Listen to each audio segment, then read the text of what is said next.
Claim: the proteins necessary for life are very complex. The odds of even one simple protein molecule forming by chance are 1 in 10 to the power of 113, and thousands of proteins are needed to form life. How often do I hear this one? About once a week. It's understandable. The math looks impressive. Fortunately, it is only accurate if you leave out a lot of data. Here's the calculation. The probability of forming a 300 amino acid long protein randomly is 1 chance in 2.04 times 10 to the power of 390, which is already improbable. Then adding the possibility of generating 400 similar enzymes until this gives the impression that the formation is impossible. First, biological polymers from monomers is part of the law of chemistry and biochemistry, so it's not random, it's not a chance. Second, the claim of abiogenesis is the first living organisms would have been even simpler than protobacteria or pre-protobacteria. The simple organism coined a progenote could be no longer than 30 to 40 subunits. Here's a couple of illustrations from Talk Origins to drive the point home. You'll notice neither illustration is Hoyle's tornado in a junkyard making a 747. Here's the creationist to real theory of abiogenesis. And there is even steps left out of the real theory for simplicity, and each step is a small increase in organization and complexity.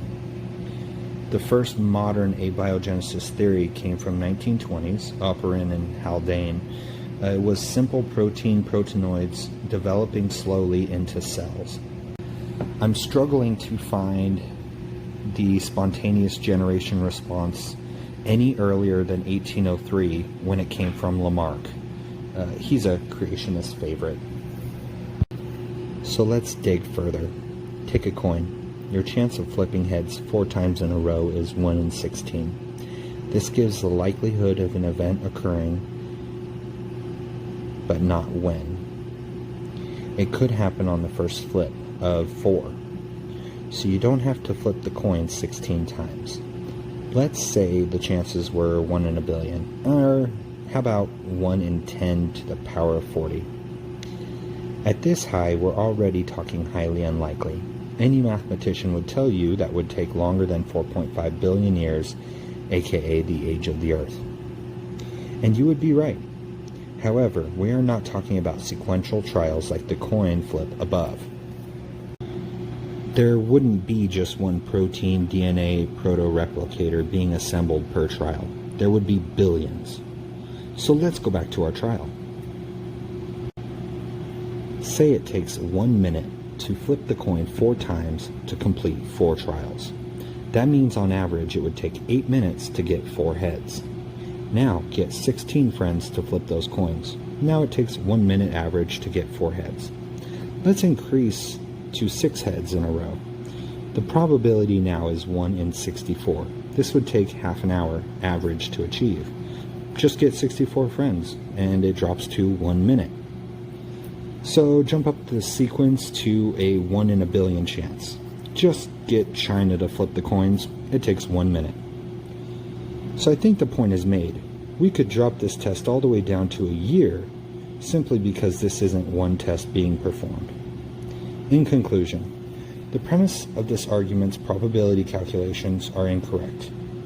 And generally, it usually has some added statistical or biological fallacy attached. There really is no way of understanding how probable life is currently.